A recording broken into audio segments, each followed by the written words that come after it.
please subscribe and don't forget to press the bell icon to get notified whenever we upload a new video.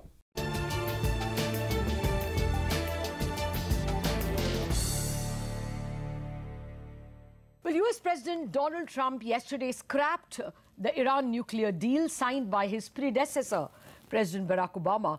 The 2015 deal with Iran ended its economic isolation from the rest of the world and also, of course, its isolation from India. But now, with the US reimposing sanctions on Iran, India faces the following problems. One, it imports about 500,000 barrels per day of crude from Iran and is Iran's second largest buyer, often in exchange for attractive discounts, longer dated payments. Second, India has also signed up with Iran to develop the port of Chabahar, which allows India access to Afghanistan and Central Asian countries to counter, of course, China's access to these regions from the Pakistani port of Gwadar. Also, as of now, US has walked out of the deal, which the other signatories, including Iran, China, Russia, and Europe, say they still respect. So does this provide India some wriggle room?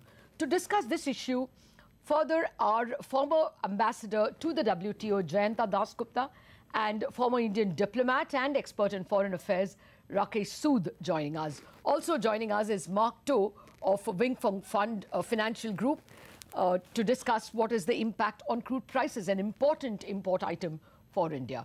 Gentlemen, thank you very much for joining me. Well, Mr. Sood, let me start with you. First up, is the deal dead at all? Considering that the other signatories to the deal have openly said that they intend to still respect the deal and are probably negotiating with the United States, do you think we should really worry that sanctions are at our doorstep? Well, sanctions are at our doorstep, and it is quite clear because the National Security Advisor, Bolton, he said that we are not going to go back to the Security Council for the automatic snapback of sanctions which is provided for under the JCPOA in UN Security Council Resolution 2231. In fact, they've already issued instructions and Treasury has already come out with notifications indicating that by about the 6th of August, they expect dollar payments to more or less dry up. And by 4th of November, they will be targeting Iran's oil exports. And clearly, as happened last time when sanctions were tightened, they will be looking at significant reductions by key buyers of Iranian oil. So I think we are going to see that happen very quickly. And I doubt if the Europeans will be able to come up with a coordinated strategy at this late stage. I think they've left it too late. Oh, what about China? I mean, they already, both European Union for that matter, and China are already locked with the United States on other trade issues. You won't see a more belligerent China this time, Mr. Sood? You might, but China has other angles in its complex relationship with the US. We are going to see some developments with regard to North Korea. The Chinese Prime Minister Li Keqiang is, as of today, he is in Tokyo having a meeting with President Moon of South Korea and Prime Minister Abe.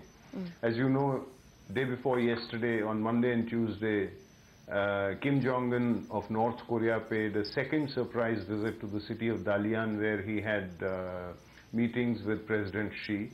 So there are many angles there, and even now the initial sanctions that were announced by Trump in the so-called trade war with the European Union and with China, certain waivers can be worked out, but I'm not sure if those waivers will necessarily include India.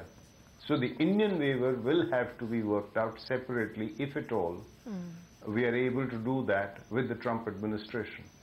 Okay, I'll come to the waivers in just a bit, but let me ask Mr. Jayant Dasgupta about how trade is different now compared to the pre-2015 period. there is a lot of renminbi-denominated trade happening in volume, yuan-denominated trade. Do you think that volume of trade can still go on even if US sanctions apply? What do you think, Mr. Dasgupta? Do you think China will continue to buy from Iran? I feel that there are two aspects to this. As compared to 2015, pre-2015 position, our exports and imports from Iran have improved quite a bit. We have exported about $2.5 billion worth of goods and $9 billion worth of imports of oil and another $1 billion of imports of various kinds of chemicals and fresh fruit, etc. from Iran. Now, before 2015, there was this problem of payments. And we had an EDF account with the Exim Bank, and we were, and of course there was another nationalized bank which was maintaining accounts. So we were, it was slightly cumbersome. So about 45% of the money was being paid in rupees, and about 55% was being paid in hard currency, which was a deferred payment. Yes. Now, after the sanctions were lifted, Iran was asking for the payments we made in hard currency. So that was, of course, not a problem. But now, as Ambassador Sood has mentioned, if the hard sanctions are going to come in by about November, and there is going to be an expectation that the oil imports from Iran also come down very significantly, this would prove to be a problem. But on the other hand, if you look at it as an opportunity, Iran may supply oil and accept the payment in rupees, and there could be again a kind of a barter trade with the rupees. They can buy Indian goods. Okay. Rice being one of the principal products that they buy, medicines, other kinds of products. They buy a lot of goods from India. Okay, but nowhere near 9 billion that India buys by way of crude. No. So, so that will still leave India a much smaller buyer if the sanctions were to apply. Well, let me quickly go to Mark Toe and ask him how he expects the crude oil market itself to react. Mark, what's your sense? Do you think Iran will be able to export a little more than it could in the pre-2015 period, simply because there is probably a larger volume of renminbi trade and a larger perhaps a little bit of rupee-denominated trade? Or do we get back simply to the pre-2015 period? Thanks for having me. I think Donald Trump has been an uncertainty for the market participants since last year. I think for oil prices, I'm not quite surprised by what he is now saying. And I think that the reduced supply, overall speaking, will promote the oil price. And I think at this moment, and actually, I have been very positive, very bullish on oil price for the past few quarters. I think $70 for NYMEX should be a very good support level. 75 should be reachable by the end of this month. And for Brent, you would expect 80? Yeah, sure. I think the overall structure for the deal, or the lack thereof, I think has already indicated that 80 should be a very reasonable target for the coming few quarters. Okay. And do you expect that Iran will be able to work around this through, maybe longer-term contracts, suppliers' credit, buyers' credit, to countries like India and China, who are large buyers from Iran? Is it possible at all that they will be able to work their way around this? Exactly. I think it is a very good response by the countries that you have mentioned. But overall speaking, I think the United States are going to exert a very high pressure to any party that is going to help or assist. Okay. Well, therefore, to come back to you, Ambassador Sood, what do you think? What are the options with India? Are we absolutely back to the pre-2015 period and just that little bit of rupee-denominated trade or barter trade with Iran will life return to exactly the pre-2015 period? Well, there are a couple of differences here. First is that in the run-up to the 2015 agreement on July 2015, there was almost an international consensus on tightening of sanctions, and China was playing ball as well, as was South Korea certainly and India. We had cut down our oil imports from Iran considerably in the run-up to the 2015 deal. Today, that particular consensus has frayed to a certain extent. The Europeans, for whatever, I mean, while I don't play much store by their ability, but nonetheless what will happen is that there is a growing unhappiness in Europe. Particularly you saw Macron, President Macron of France, you saw Chancellor Merkel, and then you saw Boris Johnson of UK. All three of them there in the week, and during last week, talking to President Trump about the need for keeping the deal alive and then building upon it. Okay. In terms of other concerns which they said they shared with the US. Now that consensus has frayed. Secondly, China and the US relationship is a little more turbulent relationship, as is certainly the US-Russia relationship. Thirdly, while President Obama described the JCPOA as a political commitment and not as an agreement, because that would have required Senate ratification, which he knew he did not, he would be unable to obtain, given his tense relationship with the US Senate.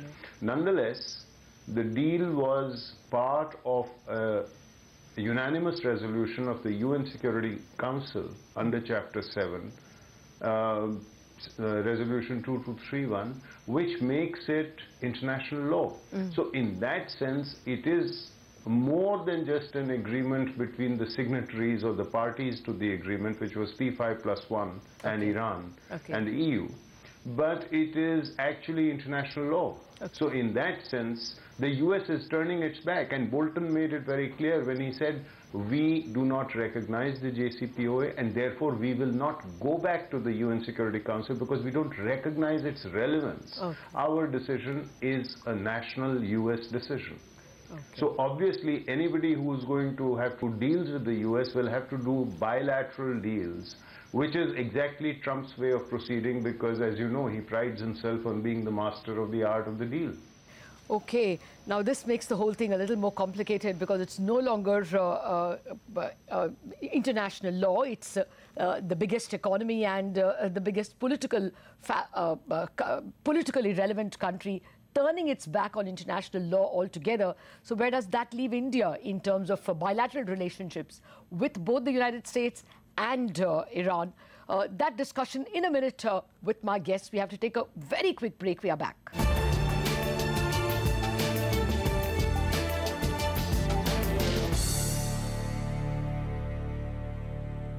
Welcome back to our discussion on what will be the impact on India of the United States nuking its nuclear deal with Iran. We have been speaking with former ambassador to the WTO, Jayanta Dasgupta, former diplomat and foreign affairs expert Rakesh Sood, and Mark Doe of Wing Fund Financial Group. Well, Mr. Dasgupta, how do you see trade relations emerging from here on? What are the options available to India? Do you think that with China as well being more belligerent, having a more turbulent relation with the United States and having a larger volume of yuan-denominated trade, India's options are a little better than they were before 2015? I think our prospects would be more or less the same as they were before 2015, because for one thing, we don't have too many banks which do not have an international exposure. So we in fact had only the United Commercial Bank, which did not have that kind of exposure, and therefore could be used as a vehicle for our trade with Iran. Now, having said that, the UCO Bank, of course, has opened a representative branch in Iran in the recent past. We can scale up the operations of that bank, and we could use that as a means of enhancing our trade. But the point is that, you know, with the sanctions having a large overhang on our relationship, and China breathing down our neck in terms of the trade that is there on offer, it would be difficult to make very significant gains in trade from the pre-2015 position. Okay. But we were about to enter into negotiations for a PTA, a preferential trade agreement with Iran. That perhaps will have to be put on the back burner now. Okay. Okay. Well, what about the investment that India has made in Chabahar port, Mr. Sood? That has to be written off? No, it won't be written off, but what I think the further investments, because Chabahar was intended to serve as a gateway both for Central Asia as well as for Afghanistan. And so therefore there was the additional investment that was needed in terms of the railway linkage up to Zahedan. There was talk of developing, putting up Indian investment, with the help of Indian industry and so on, in the economic zone around Chabahar, including the possibility of an aluminium smelter plant and so on. I think all of those additional investments will probably have to be put on the back burner till there is greater clarity. And incidentally, we don't know what Iran's reaction is going to be, because if you see, we've suddenly seen an upsurge of violence from the Israeli side on the Syrian border. Last week we had a number of Iranians killed. Yes, that was exactly what I was coming to. So, do we now face geopolitical risks in the Middle East? What would your own sense be, Mr. Sood? Iran has said that it will respect the deal if others respect the deal. The quote is running. Iran's statement is that since others are respecting, other signatories are still respecting the deal, they will. Otherwise, they will feel free to continue with uranium enrichment. Obviously, it won't be just uranium enrichment. It will be perhaps even more geopolitical tensions or some military action. Do you think we are going to face some kind of a geopolitical problem as other signatories like EU and China find it difficult to resist US sanctions too much? See, one of the key problems in terms of the region and the ramifications of the breakdown of the JCPOA is that two key allies of the United States are both very happy that President Trump has pulled out of the deal. That is Saudi Arabia and Israel. And this, so Saudi Arabia and Iran are locked in a kind of a proxy battle in Yemen, which is bleeding the Saudis considerably. But nonetheless, Saudis are involved in this adventurism in Yemen, and they are determined to take this thing to a conclusion. Iranians, the Iranians have now engaged with the Saudis in this, and while they have said that they did not want to get into a frontal thing, but given some of the aggressive statements that have come out from the Crown Prince in Saudi Arabia, the Iranians will have no choice but to continue in this path. For Prime Minister Netanyahu in Israel, he considered Hezbollah in Lebanon and the Iranian presence in Syria as an acute security risk. So therefore, you have a peculiar situation where both of US allies are actually egging on Trump. And we have seen greater aggressiveness on the part of Israel. And meanwhile, in Iran also, let's remember that there are different power centers. You have the presidency, which is led by President Rouhani, but you also have the Supreme Leader. And the Supreme Leader has today made a statement where he has said that if the Europeans cannot ensure that the deal will be safeguarded, and all the advantages of the deal will be fully safeguarded, then we should certainly walk out of the deal. So he has taken a much harder line as compared to President Rouhani. And the IRGC, and there are certain other sections which have even said that Iran should now tear up the deal and actually even walk out of the Nuclear Non-Proliferation Treaty. Okay. So, well, if it is, you therefore think that there can be a huge geopolitical hotspot in the Middle East. Is that right? Well, there is already a hotspot in the form of the Syrian crisis. Okay. But yes, it could become hotter still. Okay. Well, Mark To, therefore, the final question to you. Do you think we are now, if there were to be any further, military problems or even harsh statements coming in either from Iran or Iran and maybe Israel or Saudi Arabia, do you think we are looking at crude, much more expensive than, I'm referring to largely Brent, much more than $80? Yeah, we should not limit our imagination because we anchored our previous memory of the past prices. And actually, for this moment, I think 80, as you said before in the last session, I think 80 is very, very likely to be reachable in the coming few quarters. Right. Okay, actually, we leave it at that. That's going to be a bigger problem for India, that both the fiscal deficit and the current account deficit can be seriously rocked if $80 is what we have to pay for crude. And separately, of course, how we negotiate our deals with Iran and with the rest of the Middle East to purchase crude would be another issue. The crude could get much more expensive if there is a geopolitical problem in the Middle East. But at the moment, even 80 looks like something very much on the cards. Mr. Sood, Mr. Dasgupta and Mark To, thank you very much for joining me in this conversation. Tough times ahead, not just on the economic front, but perhaps also on the diplomatic front for India. Thank you very much for watching this special show on the Iran nuclear deal and its impact on India.